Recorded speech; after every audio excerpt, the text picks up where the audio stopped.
Welcome back, and I wish you Shubho Vijaya to all of you. So, from today onwards, we'll start with our annual term syllabus. The first we'll start from chapter 6. Chapter 6, that is India's democratic government. Okay. So, we have already studied in the last term about the elections, about the preamble, all of this we have studied already. So since we have studied elections, so the elections are made, of course, for the forming of the government, right? So the forming of the government now, about this government, will study how India's democratic government is formed and how it works. Okay, so India, in this initial, like the first paragraph of the chapter, it is mentioned about the division of state powers in India. So, in the first place only, there is a statement saying state also means a country that is controlled by one government. We already know that India has 29 states, but here a state also means a country that is controlled by one government. India is called, just not India, any country which is governed by one government, controlled by one government, is known as a nation state. Okay, it is known as a nation state. India is known as a nation as well as a nation state. So if you say that the India state or the Indian state, then it means the whole of India. While if you refer to any particular state in India, like West Bengal, like Tamil Nadu, Orissa, anything, then you have to mention the name of the state. But if you mention Indian state, it means the whole of India. Okay, so in Indian state, the government has been divided into three organs. There are three organs of the government. First, legislature. Second, executive. Third, judiciary.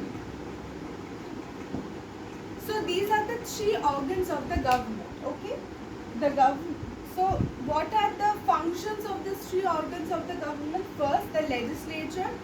This organ functions as, it forms the laws for the country. Okay, the various laws on the basis of which a country is being governed is formulated by the legislature. Okay, so it makes laws for governing the country. Then executive. How does executive work? It makes sure that the laws made by the legislature is being implemented properly, is being followed properly, is being helpful. Like the laws formed by the legislature is actually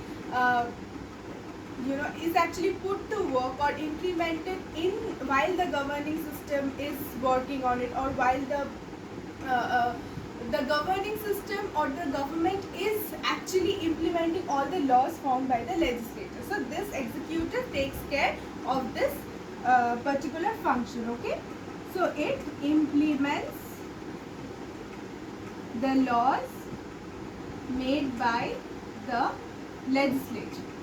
Okay, then judiciary. Judiciary is the third organ of the government. This organ takes care that if there is any dispute, if any dispute occurs while implementing the laws, judiciary solves the disputes. The constitution, we have already studied what is the constitution, that is the rule book.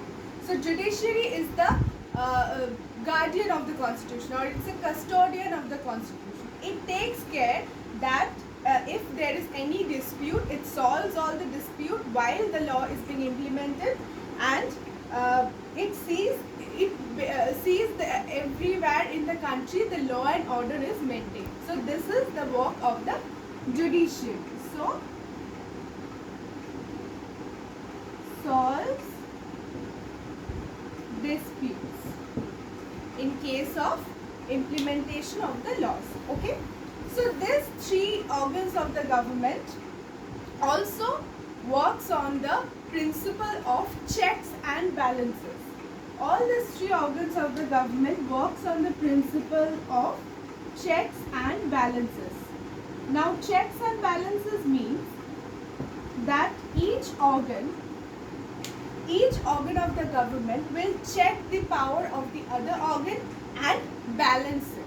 Say if the legislature is given all the power, okay, so it is forming law, it is also implementing law, it is also checking all the disputes. Then what will happen? It will become a monarchy, or it will have all the power on its own. So it will use its power in its own wish, and it will do all those things which should not be done in a democracy. It will not take care of any rights or any opinions of the people, right? So that's why to contain the power of the legislature, the executive puts a check on the legislature, and the judiciary also puts a check on the legislature. Okay. Similarly, the executive implements the laws, right? So the judiciary acts as a check on the executive. It sees whether the laws are implemented properly or not. Even the legislature also forms a check.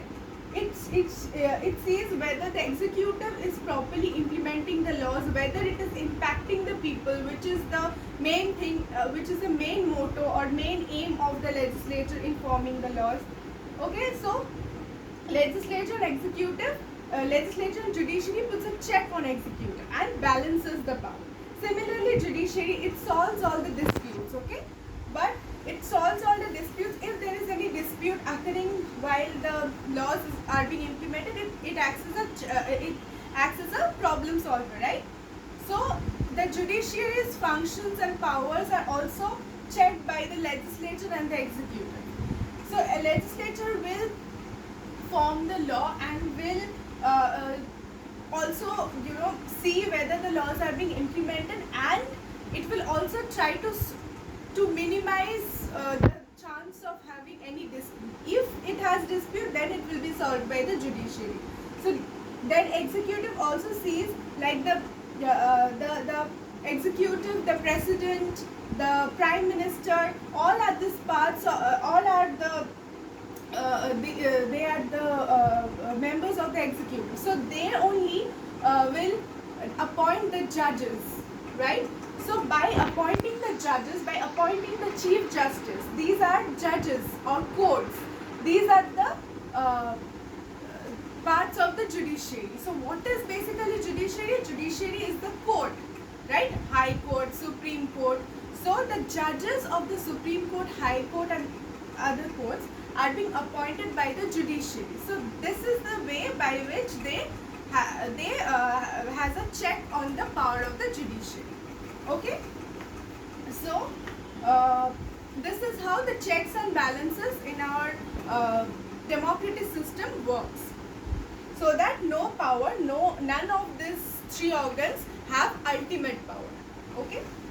Right. So now India has a federal structure. Now what is a federal structure? So federal structure means we have a union government at the center, right?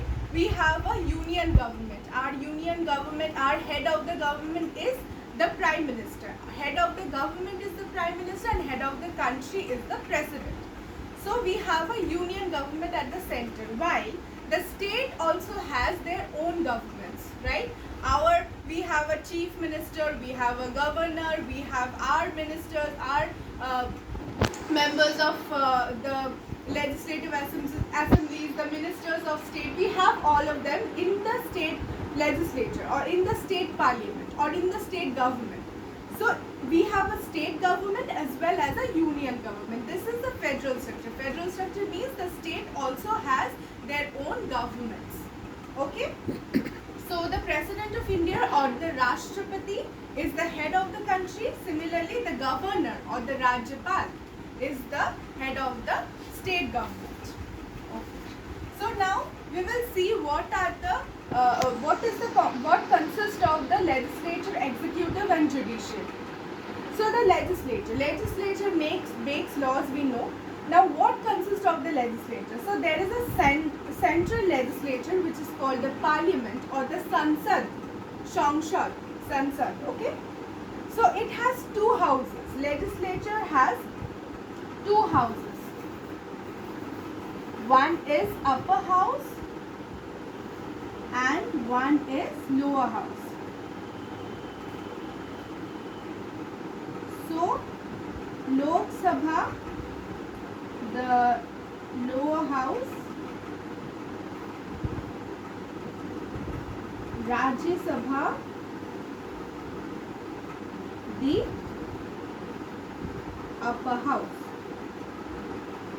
Okay, so this is the legislature which has Lok Sabha, the lower house, and Rajya Sabha, the upper house, in the union government. While in the state government they have Vidhan Sabha and Vidhan Parishad. This is in the union. This is in the center. While in the state we have state legislature. We have, what do we have? Vidhan Sabha or the legislative assembly and Vidhan Parishad. So Vidhan Sabha is present in almost Vidhan Sabha is present in all the states in India, but Vidhan Parishad, that is the legislative council, is not present in all the states. So we all the states of India have the lower house of the parliament in the state government, while the upper house of the parliament is present in few of the states in India, okay, of the state government, okay. So the members are elected to Lok Sabha and Rajya Sabha. Now we move on to the center. So the Lok Sabha and the Rajya Sabha, the members of these two houses are elected from all the states, from every nooks and corners of the country, and they are referred to as the MPs. MPs means member of the parliament. Okay? And in the states, in most of the legislatures, so in the states, I told you, most of the legislature have Vidhan Sabha and Vidhan Parishad is in few of the states. Okay?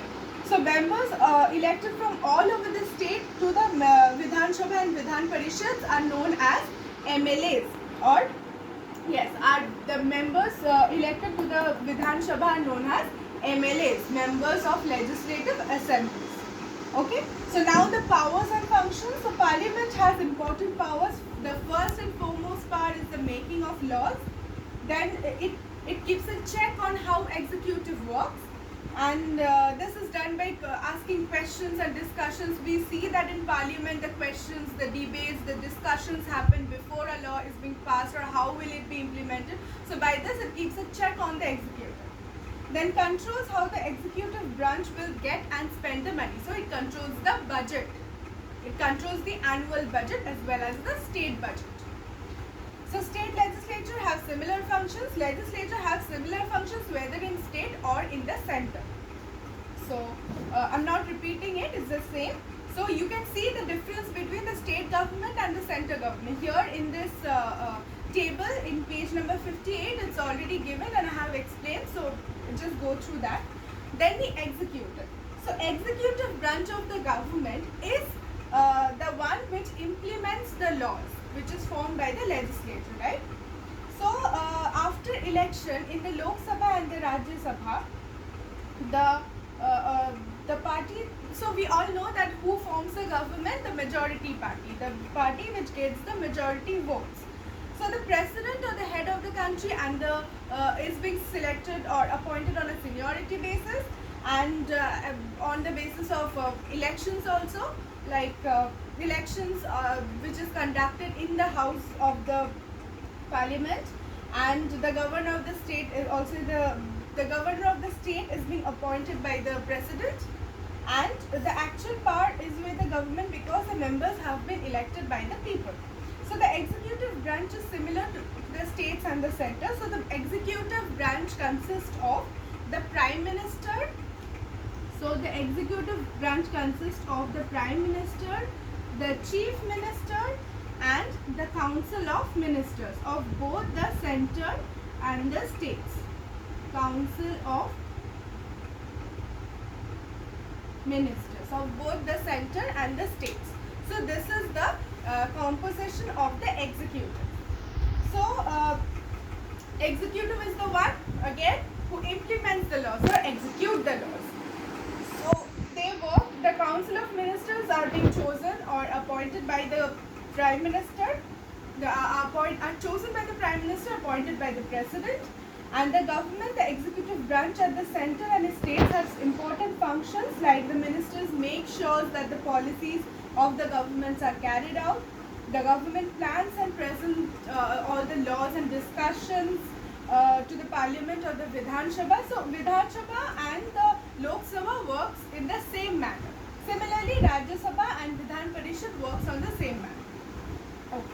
So government also prepare budget and taxes that people have to pay. So these are all the things are being taken care of by the Prime Minister and the Council of Ministers in the center, Chief Minister and his or her own Council of Ministers in the state. These are this is the composition of the executive. Now we move on to the judiciary. Now judiciary consists of the courts. Judiciary consists of the courts. The 8Cs, high courts, the supreme courts, the subordinate courts, the small courts, special courts, everything. These are the judiciary. So, so you can see the pyramid-shaped structure of Indian judiciary given in your book in page number 59, where you see the Supreme Court is the apex court or the topmost, the court which is placed at the hierarchy at the top, and then the high courts which each of the states has, and several district courts. Okay. So what are the responsibilities of the judiciary? First is the problem solving, then to protect the rights and freedoms of Indians, to explain the meaning of the constitution because it is the guardian of the constitution or the custodian of the constitution, to deliver justice, to make sure that the people get fair treatment, like we can move to the Supreme Court or we can move to any court of law if our fundamental rights are being denied, to settle disputes according to law. So this is the function of the judiciary. I hope it is clear. Now the division of power between the federal system, that is the states and the center. So how the power is being divided into among the state and the center, right? So federal structure. So since we have a federal structure like the government, we have government at the union as well as government in each of the states. So we have a federal structure working. Unitary structure means there would be only one central government and no other state government. But we don't have that. We have union government and the central and the government in every state. So a federal structure. How the federal structure works.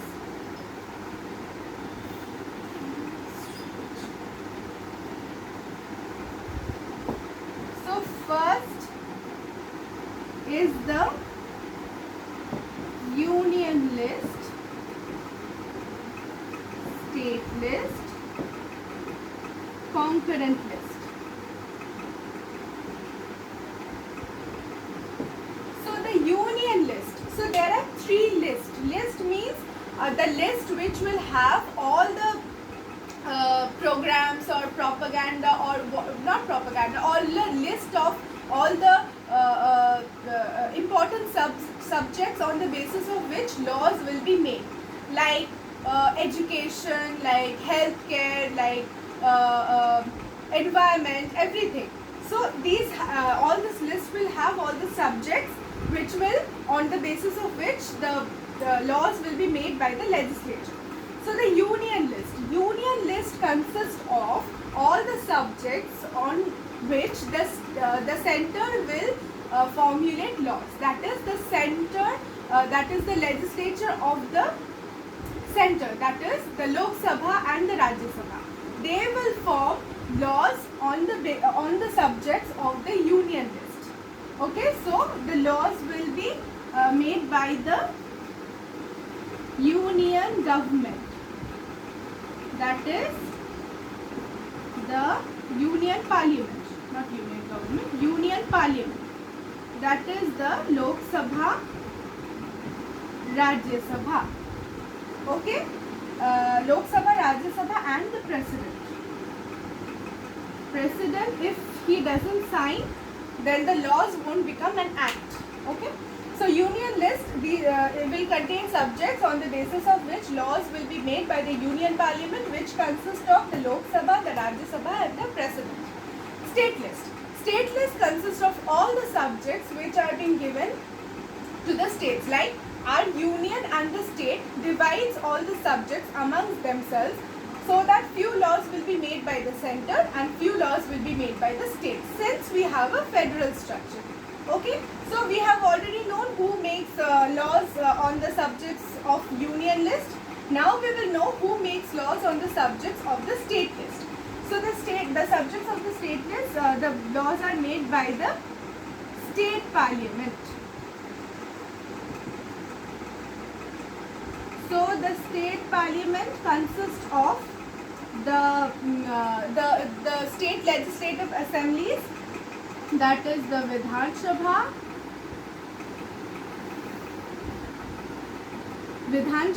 if the state has upper house, that is the Vidhan Parishad, then it will also take part in the law making process. If it doesn't have, then the governor.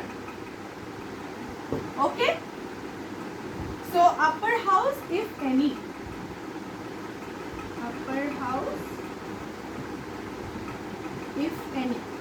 Okay, so the state laws, the subjects of the state laws, state list, the state parliament or the Vidhan Sabha, governor, and the upper house, that is the Vidhan Parishad, if any, will make laws on the subjects of the state list. And concurrent list. Now what is a concurrent list? Concurrent list this list has all the subjects which are neither in the union list or in the state list. So both the union and the state can make laws on the subjects of the concurrent list. So both the union and the state can make laws on the subject of the concurrent list. So the union list has, will give the example of few subjects in the union list. Few subjects are the railways. It is controlled by the center. Only center can make laws on the subjects of the union list. So the union list consists of the subjects like railways, then defense, okay, etc. So railways, the union can make laws on the subject of the union list, and the union list consists of subjects like railways, defense, etc. Then state list. State list, the state parliament make laws on the subjects of the state list, which consist of law and order,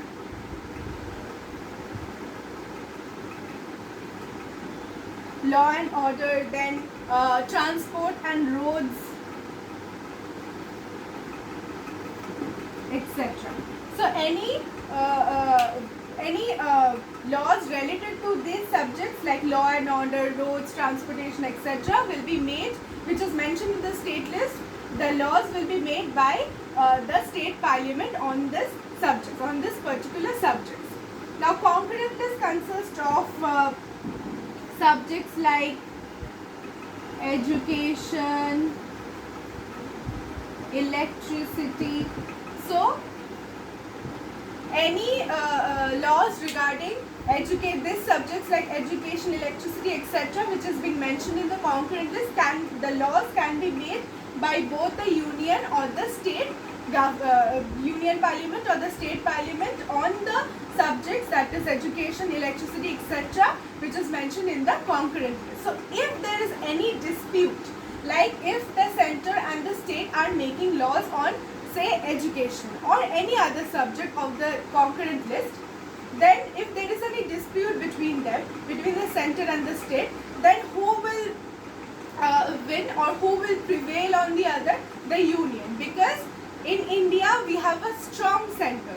Center can actually take decision and prevail over the state. Center can, if the central government or the union parliament considers that any subject in the concurrent list or the state list are a subject of national importance, then it can make laws on that particular subject of the state list or the concurrent list. And in any case of dispute between the center and the state on the subject of concurrent list, the center prevails on the state. So this defines how strong the center or the union government is in India, right?